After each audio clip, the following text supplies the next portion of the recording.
compassion or non-special compassion, Rahman or Rahim, any of that stuff, it requires the nas, requires some kind of a text. Okay, so then can I offset this in saying, for example, is this first principle, or rather this first principle, is its first action going to be in creation? Do you believe in a first act? Do I believe in the first act, or does Islam say that there's a first act? I'm asking you, and of course your position is going to reflect for whatever tradition. No, I think, no, to be honest with you, Islam has different opinion on that. But I'm asking you, I'm not asking. Yeah, so I'm going to say that your position is going to reflect. So my position is that there doesn't need to be one. I believe that textually, from an Islamic perspective, there's more reason to believe that there was a first act. Okay, so you agree that Allah is the first act? Yeah. But don't talk in what if some people affirm this. Don't say what if some people affirm this, some people don't. Say what you believe. This is your My belief is who I'm not important. Okay, I'm just like you, we're both not important. Yeah, but you're representing a tradition. No, I'm not important. Oh, wait, so you said that you won't discuss on me on a formal discussion because I'm not important, but you two, no, I'm not important. Are not important. I'm not important. Are you chasing clout? No, I'm not important. Okay. So I'm telling you from an Islamic perspective, I'm not an authority. Like when it comes to theology, I'm not an authority. When it comes to like positions on this matter, all I can do is regurgitate and tell you what scholars of the past have said. And what do you affirm? So for example, if you're saying first act, first creation, they create first thing. Yeah. Like a creation ex nihilo, is that what you're talking about? Yeah. So in Islam, there are two opinions. Yeah. One opinion is that, which is the majority opinion, is that yes, there is creation ex nihilo. And do you agree with that? Yeah, I favour that opinion, but I don't say necessarily that that's the only opinion. So there's another opinion, which is the opinion of Ibn Taymiyyah, for example, who believes in something called hawadith la awwala laha. So he believes in a chain of things that happen. God can perpetually create into the past. I can see that that's a logical possibility. Okay. And even a textual one to some extent, but I'm not saying that I agree with that. So you're essentially saying that someone who denies the first act is still in the body of Islam, but you personally hold to this position. Okay, so then the composition argument that firstly, you deny divine simplicity, that all of the attributes within God is identical to himself. Sure. Therefore, all of Allah's attributes are going to be less than the whole itself. If therefore he is composite, because he's composed of things that are less than the whole itself. Even though Ibn Taymiyyah wants to say, for example, that either these are abstract descriptors or something that he doesn't say that. He doesn't say that. Well, he says that it's inseparable from the whole itself, and you want to take away. What does? Yeah, that his attributes are inseparable from the whole. But I allowed you to speak, so if you want to say that I'm mischaracterizing his position after the time of me speaking, that's absolutely fine. Just get to the point, man. Stop talking. Go ahead. You are speaking. You are speaking. Just talk. You're wasting my time. Just get there. I'll get there. And this is why I said we should have a timed discussion and not one where you interrupt me and I interrupt you. Just get to the point. The point is that what's the question? Because you said I have to load this in a question, I have to go for a line of premises and ask the conclusion. You're boring everyone around you. Ask the question, please. No, it's boring. It's boring. You ran physically, bro. You ran physically. You actually ran physically. You ran physically, bro. I'm very still. I very much want to talk to you. Sure. And in fact, I propose that we have a time discussion. All right. Does someone want to time it? 1 minute. Okay. 1 minute. Does someone do that? And the agreed discussion for the sake of the camera is firstly your issue or contention with Christianity that Christ cannot be God because he has a cause. Yeah. And then my argument to you is going to be that your God cannot be the God of natural theology because you reject divine simplicity, therefore implying that your God is composite and the first act is going to be composing himself. Do you accept the fact that in Christianity there are different views on divine simplicity? Yeah, and that's kufar. No, hold on. Do you accept the fact that in... You don't accept that? I don't grant that these people are Christian. Oh, okay. So what strand of Christianity do you follow? Eastern Orthodoxy. Okay, so is Eastern Orthodoxy unanimous in its proclamation of divine simplicity? Yeah, like, so either for example, say Maximus wants to affirm absolute divine simplicity, or some of the Cappadocians want to follow divine simplicity. But at least we're going to have to affirm divine simplicity. Now, you just are simply appealing, and I noticed this in your rhetoric. We haven't started the time yet, by the way. There are some people. You're going to do 1 minute, 1 minute. Do you want to do 1 minute, 1 minute? Of course, but you asked me a question. I'm trying to give a sufficient You can answer. have a minute. Go ahead. 1 minute starts now. Go. Wait, no, hold on. You said something untimed, so I want to say something untimed. Go ahead. So I want to make this very clear. Do not appeal to people I do not agree are Christian. You can say, these people claim Christian. Protestants are not Christians? I would say that there is a second-fold term that we could use. For example, there is a colloquial term that we can call these people Christian because they attempt to follow the faith of Christ, but they don't actually follow Catholics? Legitimate. No, of course they try to, but they're not. Okay, can I ask you a question then? On a serious, because you seem to be reading on these issues and whatever, yeah? So, okay, divine simplicity, right? Now, let's say, for example, let's look at Thomas Aquinas. Thomas Aquinas... I don't agree with Thomas Aquinas. No, but he believes in divine simplicity, and he's one of... But do I I understand. Do I take that he's going to come to a conclusion of divine simplicity? I haven't asked you a question. Okay, so the question's going to be on an individual I don't care about. Great. Okay, no problem. But what I'm saying is that he divided the attributes of God into univocal, equivocal, and analogy. Do you accept that distinction or not? I mean, in terms of, for example, his understanding of Scripture when it says, for example, like God. Do you understand these distinctions? Do you understand this or not? Yeah, but like I want you to argue why I should take Thomas Aquinas as a source. No, I'm not. That wasn't my question. Yeah. My question was not that. Listen, I don't have to concern myself with Aquinas. That's the point. So let's actually get to the argument. Bob, that's not my question. My question was. And my clarifying question to you is why should I care? Okay. No. My question is this: when you're discussing the attributes of God, is it okay for you to hold to the distinctions that are held by someone like Thomas Aquinas and or Duns Scotus, or does that make no sense to you? So I'm just going to say that when we speak of God's attributes, the common definition of the word, as to avoid his attributes being non-cognitive, like saying, oh, God has this and is blah, blah, blah. The common definition of the word is the same, but the way that God possesses it is different. So which scholars of Christianity do you accept as authoritative?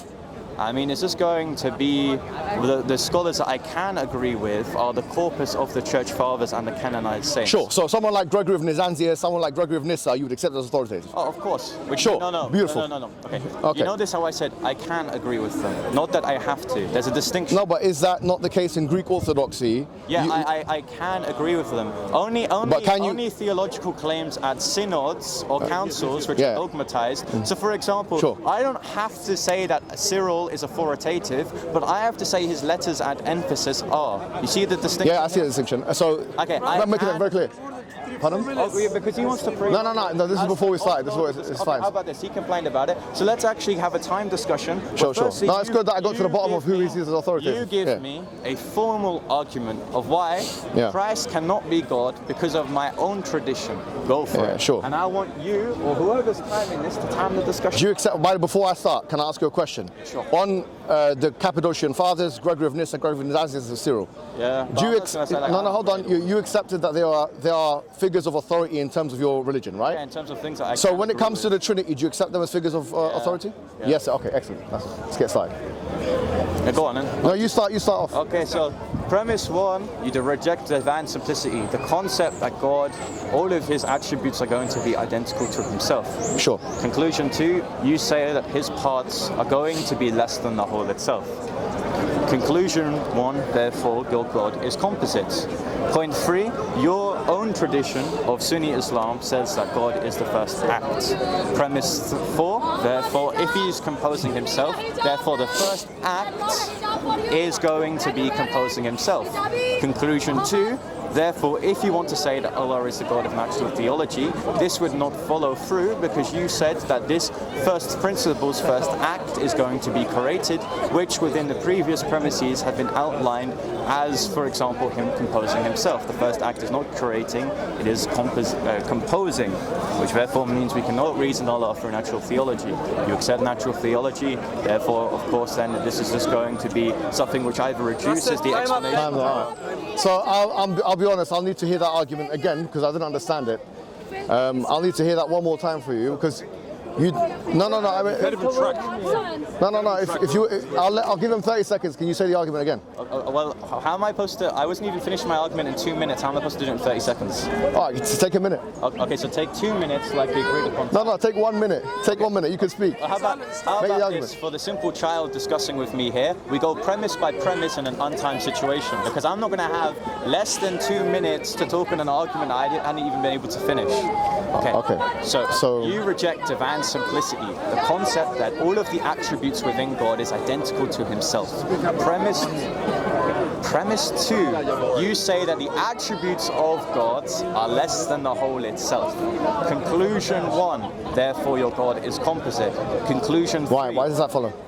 Because if he is composed of things that are less than the whole itself, therefore we can pick out things which are going to be really distinct from him, which are less than him, which means that they're going to be things that are comprising himself. No, say that again. Okay. Say it again. So what we did. Premise one, you said that you okay.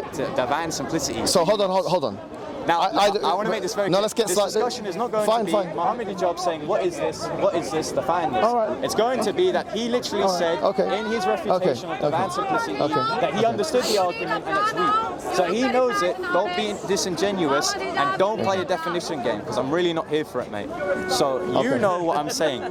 So don't be disingenuous to yourself. All right. Continue. All right. So he is attempting. Here's the thing. I've heard it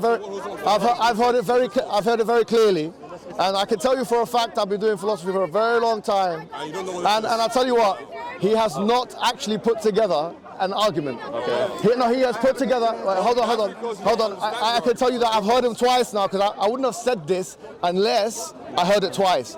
He said, you believe in such and such, therefore such and such. That's not how a syllogism works at all. That's, by the way, with all due respect, no, that's not how it works. No, it's not. You don't know how to construct a syllogism, okay? You can't say you believe in this, therefore this. Doesn't work like that.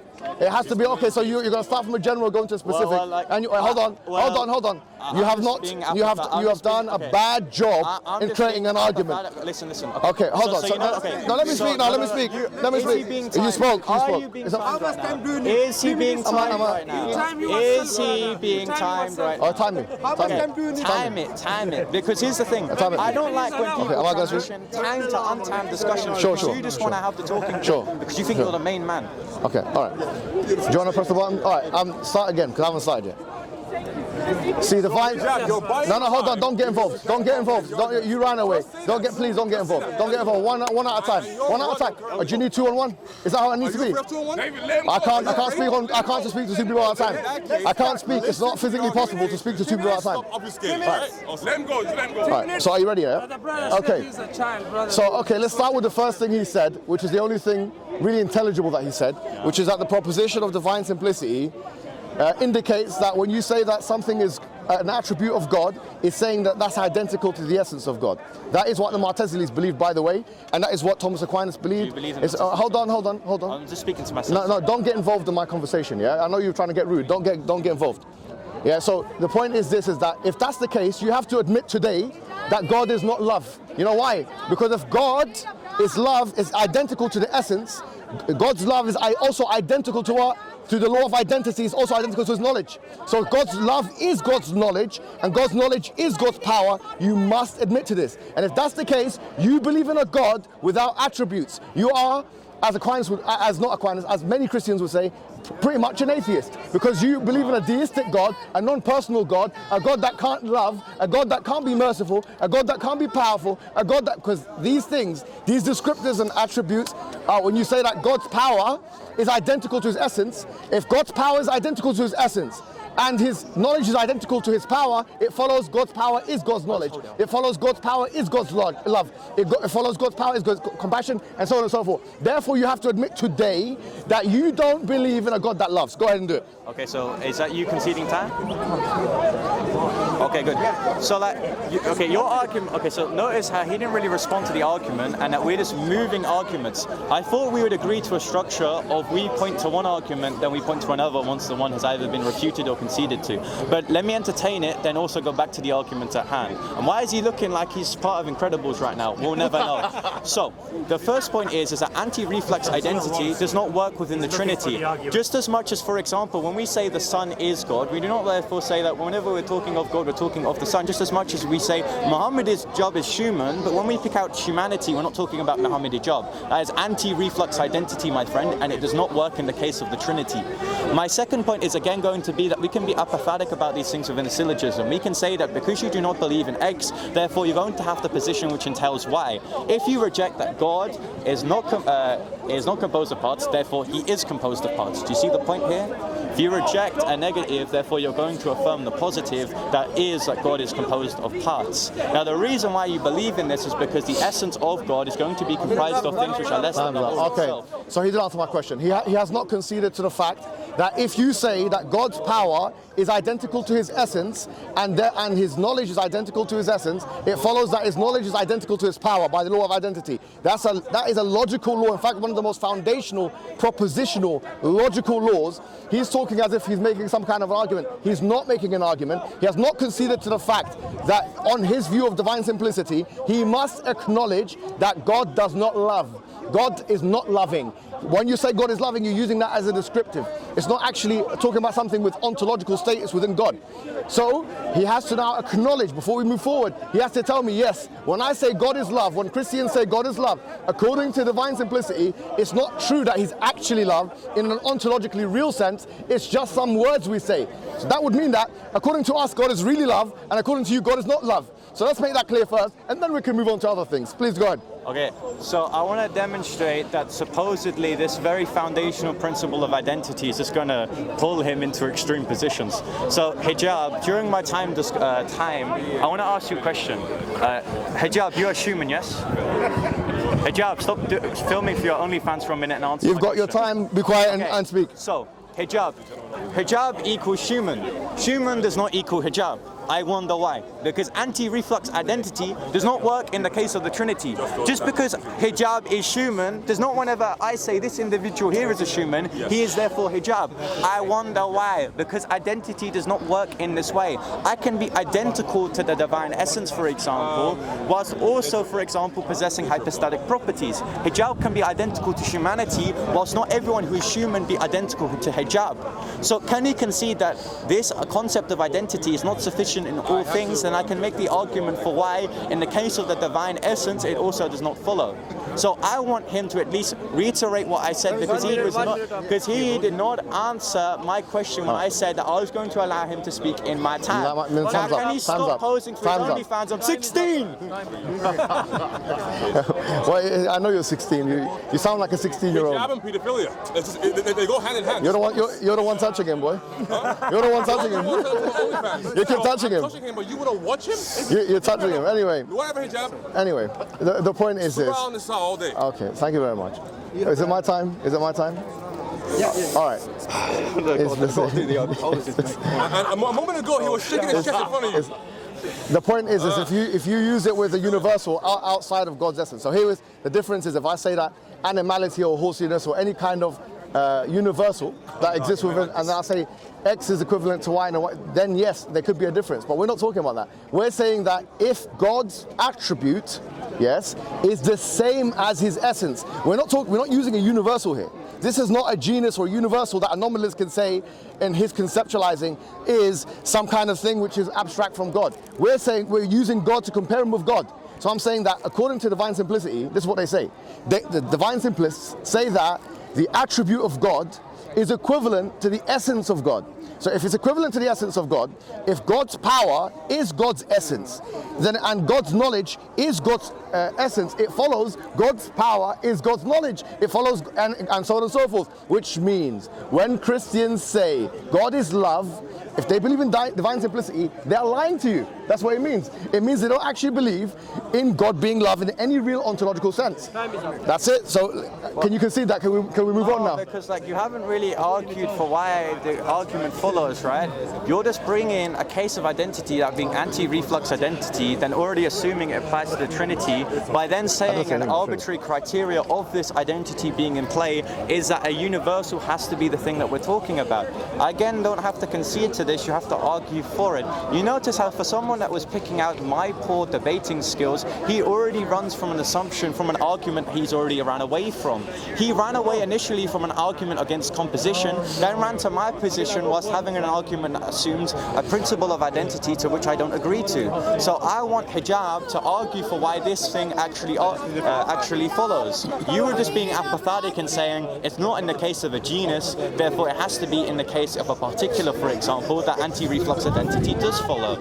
I want him to argue this. You just said I can't play on negatives in order to pose a positive, therefore he has to do the exact same thing within his argument. Now again, why does he keep on posing? I want to know. I don't want to talk about pedophilia because it's a moral argument. Next time's up, man. You can talk about pedophilia you like. That's what they do when they lose debates. They have to talk about pedophilia. Okay, let's get started. Look, at the end of the day, I was making it very clear, all right? If you believe by the law of identity that God's power is God's essence and God's knowledge is God's essence, it follows God's power is God's knowledge. This is in a GCSE way for you to understand. I know you're a GCSE student. I remember this one. Trust me, if you are my A-level student, and I know I've got 6 degrees, one of the most qualified men in the world, actually. But having said that, that sells fake degrees. No problem. Put that to the side if you think that. Go and ask the University of Oxford. Go and ask the University of Birmingham yourself. No problem. No problem. Here's the thing. If I was teaching him in school, I'd give him a C+ for effort. Your face. You get a C+ for effort. You get a C+. Yeah, you can. You could be an extra. I'm an actor. You could be an extra. Hollywood, baby. We can get the hot water in the coffees and stuff like that. But here's the point. Yeah, the point I'm making to you is, if you can't concede this, we could just move on. I didn't say anything about the Trinity. It gets worse if we talk about the Trinity. Way worse. Way worse. But go ahead and tell us that God is not love. Go ahead. Well, no, because again, okay, listen, okay. He's saying that this principle of identity, which he hasn't even named, by the way, he's just saying this thing of identity that everyone knows about in GCSE level, that he hasn't argued for in the case of the Trinity, follows that therefore he does not possess attributes. Again, what I'm contending is the fact that, yes, I agree that these attributes are identical with God's essence. I do not believe, although, that that God is going to equal his attributes. It's anti-reflux identity. Hijab is human. This guy's human, he's not hijab. That's the point. You have to argue these principles whenever you apply it to a particular thing. You've just been apathetic. It is not in the case of a genus or a universal. We're talking about a particular, therefore it follows. It doesn't. You're just saying in some cases, in this case it works. Therefore, if it's not this case, it shouldn't work. It's not how you do debating, my friend. It's a false assumption. You want to say you want to move on because you've got poor rhetoric. So far we've moved to Allah that you believe can be proven of its own merit. Time's up. Look, now it gets worse because I'm going to put him to bed now, sleep, and maybe he's going to get some sexual thoughts. Sorry to say, when I say this, because I know he's lost pedophilia. But here's what I'm going to say. Be quiet, my friend. Be quiet. You keep talking about pedophilia every time you see me. I don't know what the situation is. I don't know. I'm sure I'm not going to bring my kids here. I'll tell you that for sure. I mean, this guy here keeps talking about pedophilia. But anyway, the point. Let me start my time. The point I'm making to you is now, we've said this and he tried to defend it and he has no defense. Because the thing is, he's in a dilemma. If he says that these are actual attributes with an ontological status, then he affirms the kind of composition he wishes to deny. If he says they're not, then he actually falls into a kind of collapse of attributes, which leads to not believing in any of the attributes, including God's love, which means you can't, as Christians, say that God is love. Now, Muslims can say it, so that's, I don't know why you haven't admitted it. Number one. Number two is this. It gets even worse when you go into the Trinity. Do you know why? Because if you say that the Father is God, the Son is God, and the Holy Spirit is God, in that sense, if they are all God in distinct personas, as they say, and as Gregory of Nyssa and Gregory of Nazianzus and his Cappadocian authorities say, I don't know how it could be the case. How could it be the case that you believe in 3 in 1 and 1 in 3, but you don't believe in parts of God? It's absolutely ridiculous to postulate that. You don't believe it. You believe in no composition, but you believe in the Trinity. Try and square the circle for me, my friend. Okay, so again, and he's brought up the essence as it pertains to the substantiations, i.e. the persons. So Hijab, please answer this question in my time. Hijab, no. Are you equal to humanity? Are you a human? Is he going to answer me? Yes. Because I can, okay, he's bringing this argument. The Son is God. God, therefore, is the Son. The Son is not the Father, because then you either lead into composition or you lead to polytheism. Although we reject polytheism, we say there's one God, therefore it leads into composition. But I want to ask him this, and this makes very perfect sense. Hijab is a human. JC is a human. Is JC Muhammad hijab? No, because there's a thing called anti-reflux identity, which I've been begging for him, like all the children that he wants to say can marry adults, for him to say that why does this not work in the case of yourself, but works in the case of the Trinity? Please!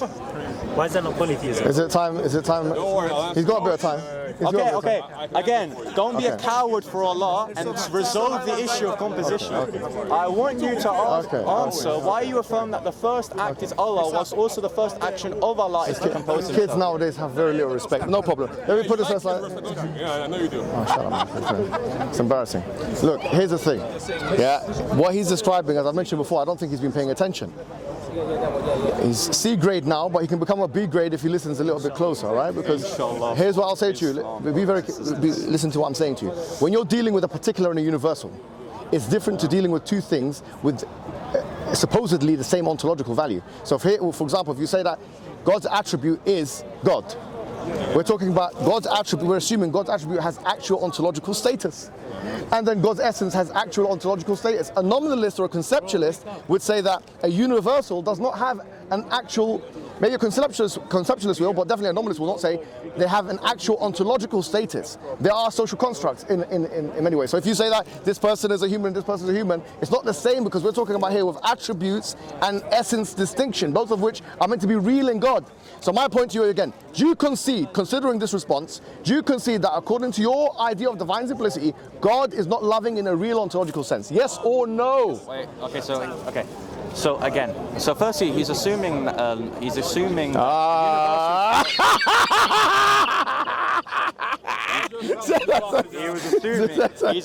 universals don't really exist. Okay. He's assuming that universals do not really exist. I'm just going to say, and to avoid that language has no real meaning. Needs to speak to you for 1 minute. Okay, when I finish with this guy, I'll come to you.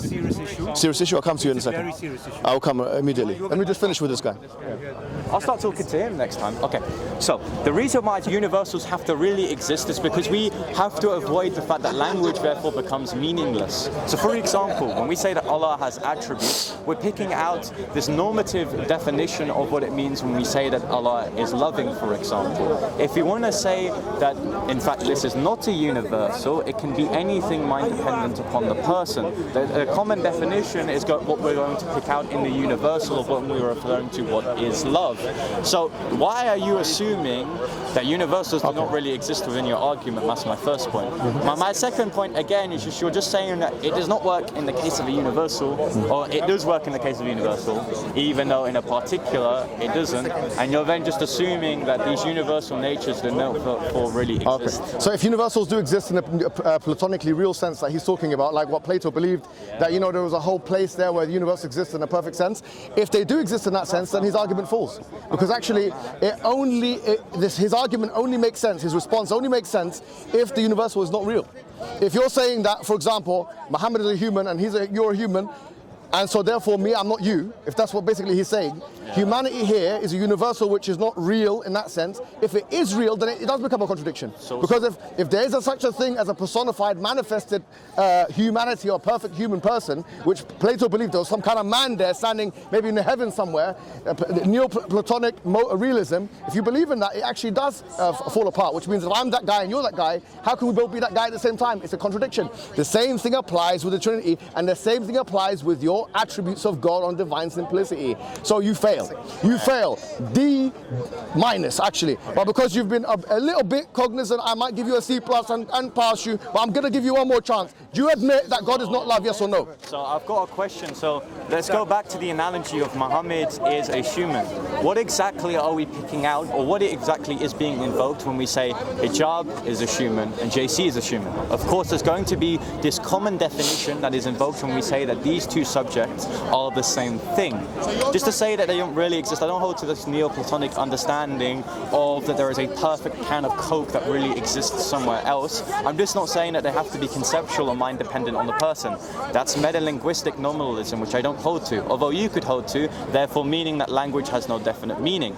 But I want to ask Hijab this. He says they don't exist at all. They don't have any ontological status. Well, that's what you just said on camera, and they'll pick that out. Okay. And again, he wants to answer me when he thinks it's going to better his argument, but when I actually want to ask an honest to God question within my time, he doesn't want to because it will not help him. Now, what is being picked out when we say that Hijab is a human and JC is a human? Okay, that's my time now, yeah? So, has he got a couple of seconds left? Whatever. All right, cool. So here's the point. Here's the thing. I haven't declared my position whether I'm a conceptualist or a nominalist or whatever I am. I'm just basically saying to you that if you believe that, as you've mentioned, that universals do exist, the question would be then, in what context do they exist? In what context do they exist? Is it in a Neoplatonic, real kind of context? If not that context, then what context? In what context does humanity exist with actual ontological significant. So for example, Plato believed that there was a perfect man out there that we, like human beings, would, you know, connect to it. So for example, what differentiates a sword from a knife? According to Plato, there's like an archetype of what a sword is somewhere, an archetype of what a knife is somewhere, and then wherever it corresponds with that is in line. Now, if you don't believe in universals like that, if you believe in universals are real, the question in number one is, in what context are they real? And number two, how is it not now a contradiction? If I say, for example, I'm a human which corresponds to something which is real, and he's a human, that actually does cause a contradiction. So once again, it's been refuted, but he doesn't understand it. If I can say one more time you want, I can try and scaffold it for you, I can try and put it in a syllogism, but I don't think you'll understand. This is your last chance. Is God love? Yes or no on your view? Is God love? Okay, so I'm only going to answer the question if it's not bounded on a framework that I don't have to agree to. So you notice how instead of actually answering my question on his nominalism, he just wants to ask the person which I'm not using these concepts, he is. If he's superimposing these concepts onto me in case of performing a refutation, that therefore necessitates that he's going to have to provide a position on which this argument actually works. I can't suppose divine simplicity when critiquing Allah because I know divine simplicity does not work in the case of Allah. So then I have to ask you a clarifying question in the case of nominalism or universals in order to further our principle of identity in the application of our critique of the Trinity. So then what do you take then to be nominalism, or what is your position on nominalism? Because I would say metalinguistic nominalism, or any form of nominalism rather, is just going to lead to concepts like humanity being meaningless. Because again, I'm asking you this when I said to you that anti-reflex identity does not work in the case of this particular, the Trinity, and this universal humanity, and you're contesting with the universals. So what is being picked out when we say the universal of humanity? If you want to say it's mind-dependent, it has no meaning whatsoever. It's non-cognitive.